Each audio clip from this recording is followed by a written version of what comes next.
আজকে আমি রুই মাছের একটা ঝাল করে দেখাচ্ছি, একটু অন্য স্বাদের। রোজ যেরকম আমরা রান্না করি তার থেকে একটু অন্য রকমের এই মাছের টেস্টটা হয়। আমি প্রথমে কড়াইতে কালো জিরে আর কাঁচা লঙ্কা ফোড়ন দিয়েছি, দুটো বড় বড় টমেটো পেস্ট করে একটু কষিয়ে নেব। আজকে কিন্তু মাছ আমি কাঁচা রান্না করব। মাছ আমি 1 ঘন্টা আগে ম্যারিনেট করে রেখেছিলাম। কাঁচা লঙ্কা, রসুন, নুন, হলুদ দিয়ে। এবার টমেটোটা কষানো হয়ে গেছে।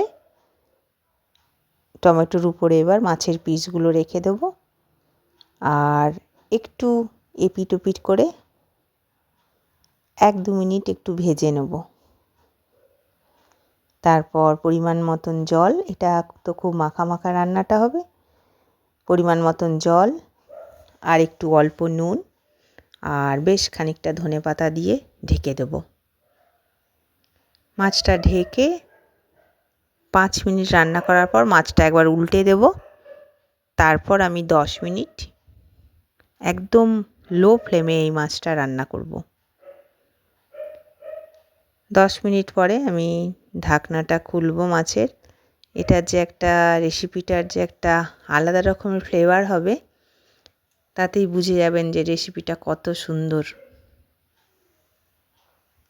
সত্যি এটা খেতে খুব ভালো লাগে এই মাছের ঝালটা। যখন হাতে কম টাইম থাকবে, ব্যাস মেখে ঠেকে এরকম বসিয়ে দেবেন, মাছ নিজের থেকেই হয়ে যাবে। এইটা আজকে আমি রুই মাছ দিয়ে করেছি এই রেসিপিটা। আপনারা কিন্তু ছোট মাছ কিংবা কাতলা মাছ দিয়েও এই রেসিপিটা ভালো লাগবে। আমার কিন্তু এই মাছ রান্নাটা হয়ে গেছে। এই রেসিপিটা যত কম মশলা লাগে আর বানাতেও কোনো ঝামেলা নেই, কিন্তু খেতে দুর্দান্ত হয়। গরম ভাতের সাথে এরকম একটা রেসিপি সত্যি ভালো লাগবে। এটা খুব সহজেই তৈরি হয়ে যাবে। এরকমভাবে মাছের ঝাল একবার বানাবেন, সবাই বাড়ির খুব পছন্দ করবে।